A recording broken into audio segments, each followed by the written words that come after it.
You cut back on calories and you increase your exercise, but the measurement around your waist stays the same.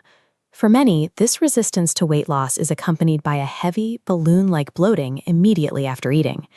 It is a common assumption that abdominal fat is a simple mathematical problem, that we are simply consuming more energy than we burn. This chart tracking blood sugar reveals the physiological process. When you eat refined carbohydrates like white rice or bread, your blood sugar doesn't just rise, it creates a sharp vertical spike. To manage this sudden surge, your body releases the hormone insulin.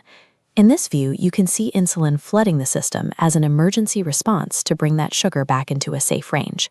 Insulin manages this excess sugar by converting it into fat.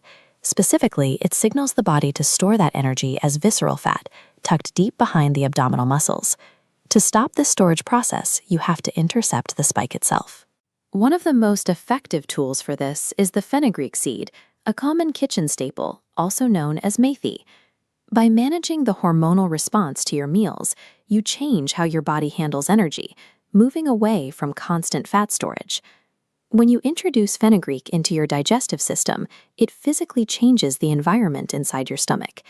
These seeds contain a specific type of soluble fiber called galactomannan. When this specific fiber meets the water inside your digestive tract, it immediately expands and thickens into a dense, gel-like substance.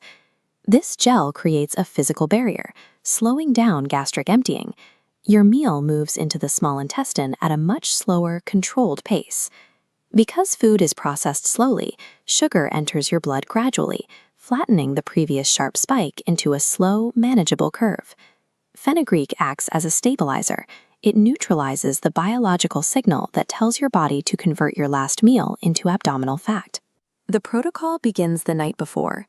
Place 5 grams, roughly 1 small teaspoon, of dry seeds into a glass of water to soak. By morning, the seeds are saturated. The once hard, yellow exterior has swollen and become coated in the galactomannan gel. On an empty stomach, drink the soaking water first. Then chew and eat the softened seeds. This morning dose cleanses the digestive tract and provides early day satiety, keeping you full for longer. Starting your day this way establishes a baseline for stable blood sugar before you even sit down for your first meal. Most people fail with this remedy because they only use the morning water. To maintain the effect for 24 hours, a second step is required. For the evening phase, place dry seeds in a pan over a very low flame. Roast them slowly until they turn a light brown. Be careful not to let them burn, as this destroys the active compounds.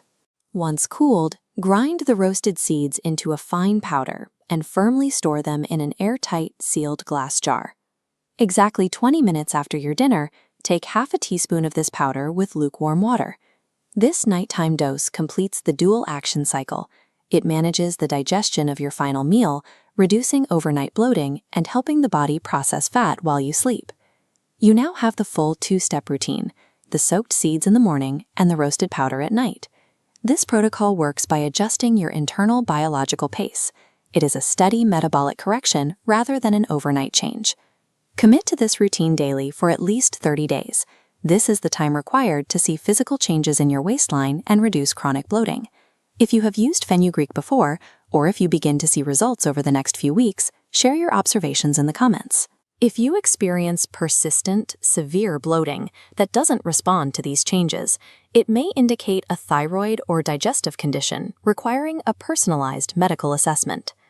Consistent application of this dual-action routine allows you to regain metabolic control and stop the spikes that contribute to stubborn abdominal fat.